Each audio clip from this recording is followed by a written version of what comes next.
Assalamualaikum warahmatullahi wabarakatuh. Perkenalkan saya Nana.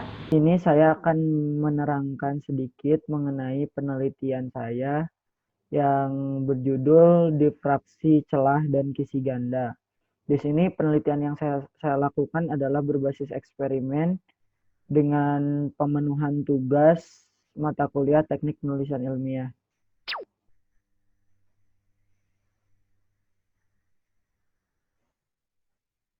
Nah, di sini ada overview berupa outline, ada beberapa yang mungkin ingin disampaikan secara singkat begitu ya.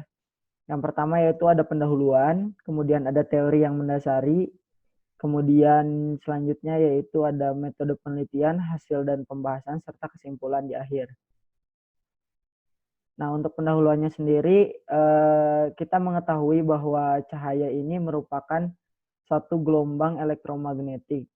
Nah, gelombang elektromagnetik ini ternyata memiliki berbagai macam sifat-sifat yang mendasarinya. Nah, sifat-sifat ini tuh salah satunya adalah sifat difraksi. Difraksi sendiri kita mengetahui ada beberapa bentuk, baik itu difraksi berdasarkan celah yang dilewatkannya maupun berdasarkan jenis difraksinya. Nah, untuk percobaan kali ini kita memahami beberapa permasalahan mengenai difraksi pada celah dan juga pada kisi ganda. Nah, di sini ada permasalahan-permasalahannya. Yang pertama yaitu pola difraksi. Bagaimana sih pola difraksi yang terbentuk ketika penelitian ini dilakukan? Apakah sesuai dengan teori yang mendasari atau tidak? Kemudian posisi penggambaran difraksi, ada di sebelah mana posisi puncak, ada di sebelah mana terang pusat pertama, kedua, ketiga, dan seterusnya. Kemudian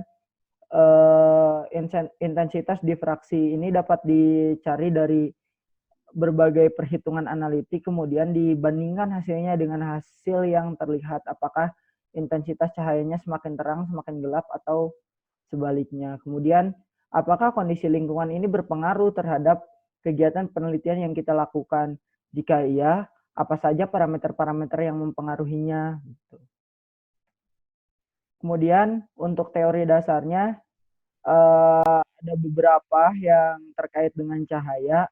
Pertama yaitu mengenai teori cahaya. Teori cahaya di sini kita tahu bahwa cahaya ini merupakan gelombang elektromagnetik, tetapi pada sisi historis ternyata dahulu para ilmuwan memprediksikan cahaya ini ada yang sebagai gelombang dan ada yang sebagai partikel.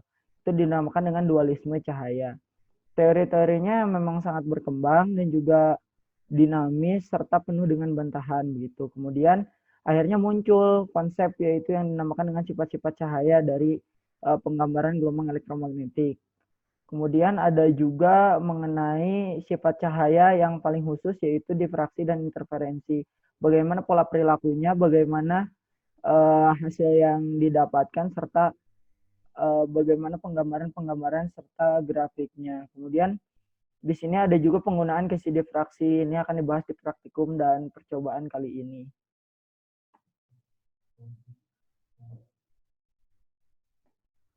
Konsep dualisme cahaya. Konsep dualisme cahaya di sini yang dipaparkan oleh Pak Newton pada tahun 1642 hingga 1722.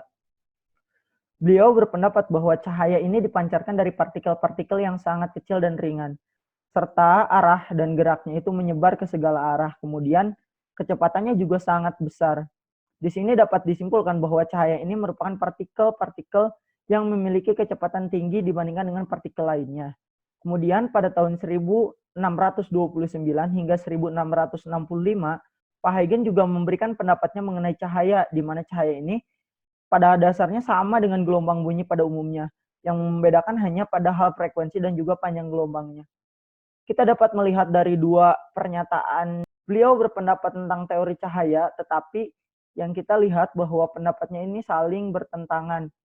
Yang dimana Pak Newton menjelaskan bahwa cahaya ini merupakan sebuah partikel, sementara Pak Huygens menjelaskan bahwa cahaya merupakan salah satu contoh dari gelombang. Maka Pak Maxwell tahun 1831 dan sampai 1874 menerangkan bahwa cahaya ini dibangkitkan oleh gejala-gejala kelistrikan dan juga kemagnetan. Nah, Dalam hal ini berbeda halnya dengan bunyi yang merupakan gelombang mekanik. Nah, yang diamati oleh Pak Maxwell, gejala kelistrikan dan kemagnetan ini kemudian disebut dengan gelombang elektromagnetik. Cahaya ini memang merupakan suatu gelombang, tetapi gelombangnya berbeda dengan gelombang mekanik pada umumnya. Kemudian pada tahun 1879 hingga 1955, Pak Einstein menjelaskan bahwa pada teori gejala fotolistrik dapat diterangkan bahwa cahaya ini memiliki sifat yang sebagai partikel dan juga sebagai gelombang elektromagnetik yang kemudian disebut sifat dualisme cahaya. Nah, pendasaran ini pun didukung oleh perlakuan eksperimental yang dilakukan oleh Pak Hertz. Nah, Pak Hertz memberikan pernyataan bahwa cahaya ini merupakan sama sebagai gelombang elektromagnetik dengan diteliti sebagai hasil dari penelitian yang dia lakukan. Kemudian didasarkan juga pada penelitian dari Pak Planck mengenai konsep kuantum cahaya.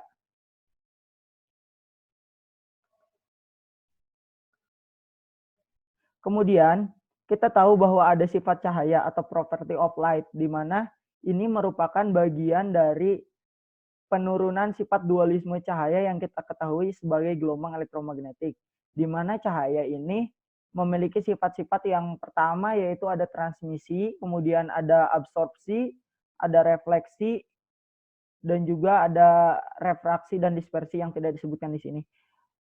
Ini mengacu pada hukum pembiasan dan pemantulan Snellius, di mana sin theta 1 per sin theta 2 sama dengan V1 per V2 dan akan sama dengan indeks bias 1 per indeks bias kedua. Nah, kemudian berdasarkan sifat gelombang lainnya, cahaya juga dapat didekati dengan sifat yang pertama yaitu konsep difraksi dan juga interferensi yang akan dibahas lebih lanjut. Nah, di sini difraksi dan interferensi. Difraksi ini merupakan peristiwa pembelokan arah rambat cahaya yang melalui penghalang berupa celah. Difraksi ini terbagi menjadi dua jenis. Menurut jenis difraksinya, difraksi dikelompokkan yaitu berdasarkan penemunya. Yang pertama yaitu difraksi Fresnel dan yang kedua difraksi Fraunhofer. Kemudian interferensi ini merupakan penggabungan dua atau lebih muka gelombang yang menjadi gelombang baru dengan intensitas yang lebih besar. Di sini kita dapat melihat bahwa difraksi ini memiliki syarat-syarat tertentu, interferensi pun memiliki syarat-syarat tertentu. Difraksi salah satunya sudah jelas yaitu harus ada celah yang dilewati oleh si cahaya. Kemudian celah yang dia lewati harus lebih kecil lebarnya dibanding dengan panjang gelombangnya. Kemudian interferensi ini terjadi dari difraksi dua atau lebih celah, baik difraksi celah ganda maupun difraksi kisi. Nah, interferensi juga akan terjadi ketika gelombang cahaya memiliki sifat koheren, yaitu beda fasanya sama, serta panjang gelombangnya pun hampir mendekati angka yang sama.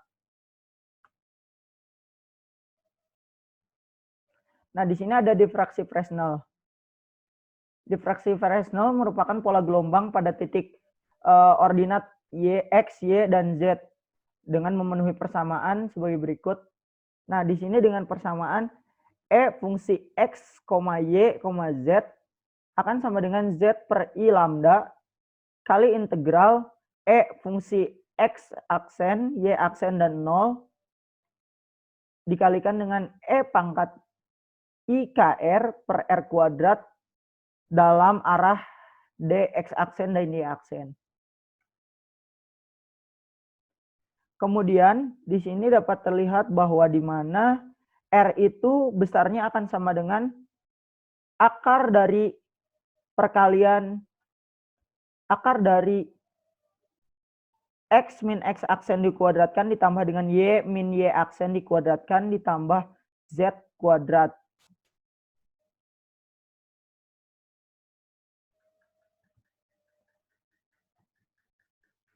Nah, ini geometri difraksi dari sistem koordinat celah pada bidang halangan dan citra pada bidang pengamatan. Kita dapat melihat pada difraksi Fresnel di sini yang dilihat adalah geometri dari si difraksinya.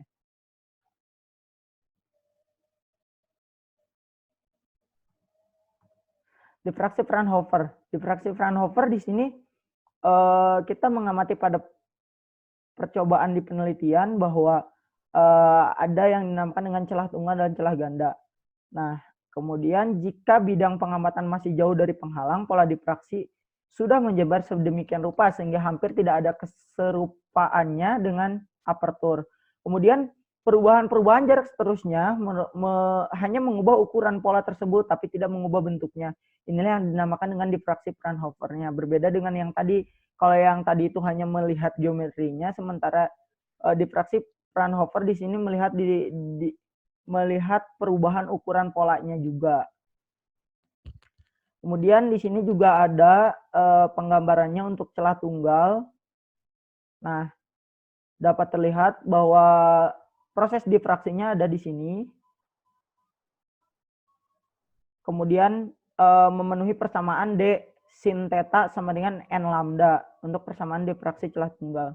Kemudian penggambarannya di sini ada juga. Dan ini penggambarannya serta hasil dari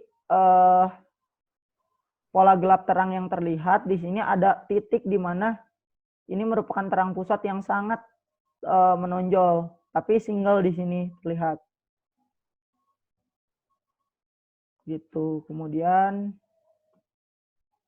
grafik dan citra dari sebuah diffraksi celah tunggal. Nah, itu seperti yang sudah dijelaskan tadi. Kemudian ada celah ganda. Nah, celah ganda ini terlihat bahwa pada penggambarannya cahaya ini hampir mirip dengan celah tunggal, tapi ada di mana posisi cahaya ini saling berimpit dan juga saling menguatkan dan melemahkan. Nah, ini dapat terlihat dari penggambarannya sketsa interferensi Thomas Young pada diffraksi celah ganda yang diamati pada gelombang air. Nah, tadi kita sudah bahas di awal bahwa interferensi ini bisa terjadi dari diffraksi celah ganda, baik celahnya 2 ataupun lebih. Kemudian bisa juga terjadi pada kisi, sehingga interferensi dan diffraksi tidak dapat dipisahkan satu sama lain. Nah, ini dapat dilihat juga penggambarannya untuk diffraksi celah ganda atau celah majemuk. Di sini ada 5 slit diffraction, di mana yang terlihat itu merupakan satu terang pusat yang dikelompokkan dalam sebuah grup. Tetapi di sini ada yang sangat terang dan ada yang sangat lemah pula. Dan untuk penggambaran hasil interferensinya di sini untuk terang pusat akan sangat terlihat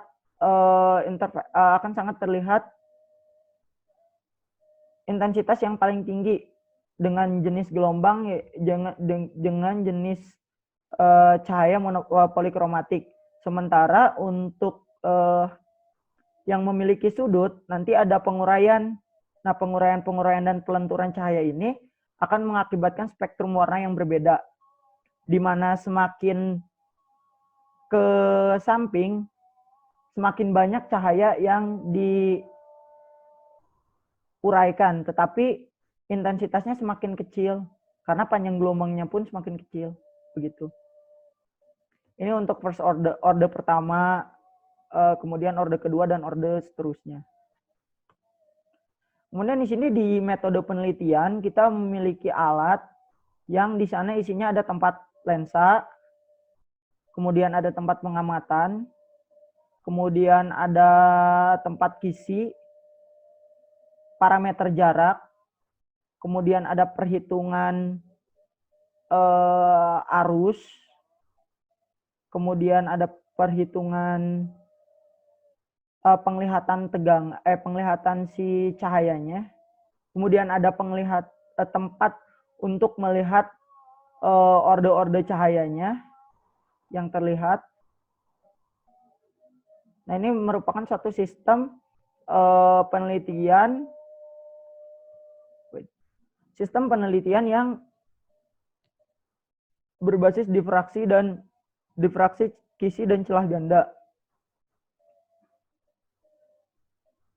Nah, untuk prosedur dan bagal alir algoritma penelitian, di sini kita mempunyai tahapan-tahapan. Nah, untuk tahapan yang pertama yaitu tahapan persiapan, di mana tahapan persiapan ini dilakukan perangkaian alat seperti gambar sistem sebelumnya, kemudian memasang kisi dan juga lensa, di mana kisi dan lensa ini dibuat bervariasi, serta pengesetan jarak, di mana setnya itu ada pada jarak 0,7 meter dan juga 0,9 meter antara layar dan juga kisi. Kemudian ada di sini kita menggunakan kisi yang 8 lines per milimeter, kemudian ada 10 lines per milimeter, serta ada 50 lines per milimeter, di mana dari masing-masing perlakuan ini kita catat jarak yang ditentukannya. Serta kemudian untuk masing-masing kisi pula kita akhirnya mengukur berapa voltage yang didapatkan untuk setiap pola terang yang didapatkan.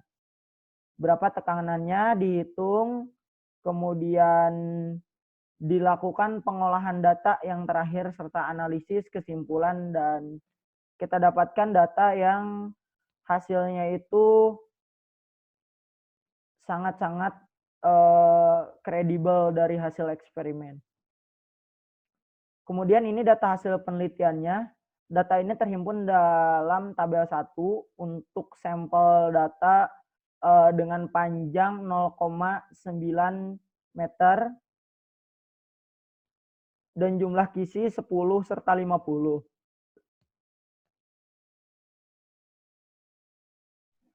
Nah, di sini kita dapat melihat kecenderungannya untuk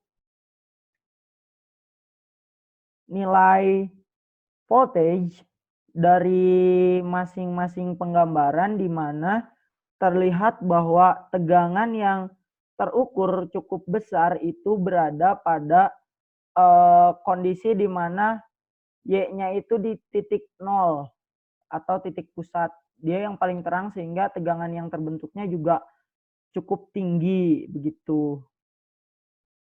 Kemudian untuk arusnya juga sama secara keseluruhan, juga sama, yang paling besar itu berada pada tingkat intensitas cahaya pada kondisi terang pusat. Dan intensitasnya sudah jelas dapat dihitung dari perkalian kuadratik daya yang didapat. Kemudian untuk panjang gelombang pada titik 0 itu 0 juga. Kemudian meningkat seiring dengan bertambahnya orde. Kemudian lambda rata-ratanya kita rata-ratakan supaya mudah menghitung kesalahan relatifnya. Di sini akhirnya kita mendapatkan nilai kesalahan relatif yang cukup besar karena ini memang eksperimental, tetapi secara teori di mana penggambaran intensitas dan penggambaran daya serta voltage dan arus itu sesuai dengan teori yang berlaku. Kemudian di sini penggambaran grafiknya, di mana kita dapatkan grafik hubungan intensitas terhadap panjang Y dengan contoh kisi dari L sama dengan 0,9 meter. Nah, dapat terlihat bahwa pada saat Y atau posisi Y itu posisi orde ketika 0 itu menghasilkan intensitas yang sangat tinggi, sehingga dapat dilihat bahwa pada saat terang pusat semuanya itu memberikan energi yang sangat besar. Begitupun dengan penaikan orde berikutnya, dia semakin menurun intensitasnya. Ini sesuai dengan teori.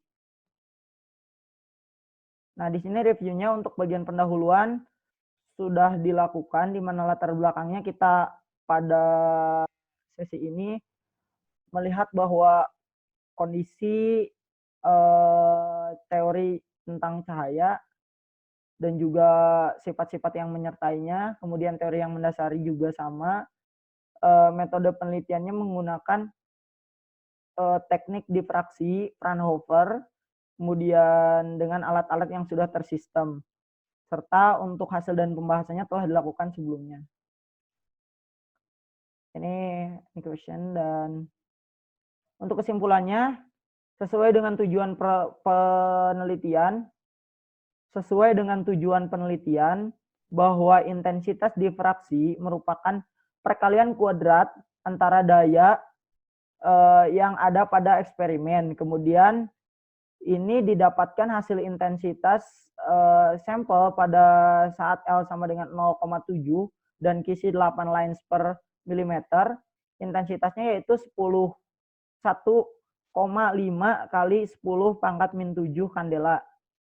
Kemudian intensitas minimum dapat dihitung pula secara analitik, di mana besarannya ini tidak dilakukan perhitungan secara manual, tetapi dapat terlihat dari orde terbesar ini, maka terang pusat cahaya ini akan semakin redup ketika semakin turun ordenya atau semakin naik ordenya, dan akan sangat terang ketika berada pada titik 0 Y-nya.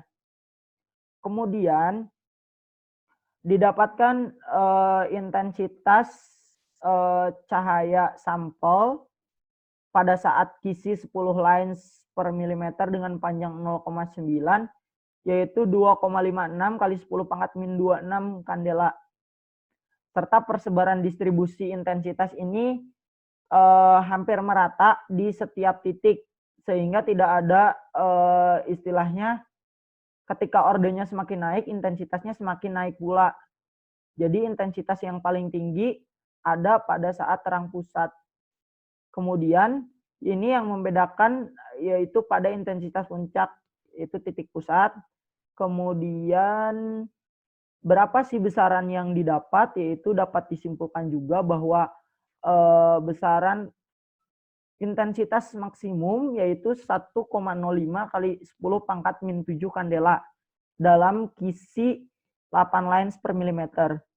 Kemudian panjang gelombang laser ini cahaya yang digunakan dari hasil perhitungan analitik dan perumusan difraksi secara matematis, yaitu KSR rata-rata percobaan ini merupakan representasi panjang gelombang percobaan dengan literatur yang didapatkan, di mana hasil terbaik yang kita dapat yaitu 7 kali 10 pangkat min 7 dengan nilai kesalahan relatif yaitu sekitar 6%. Mungkin itu saja yang dapat saya sampaikan.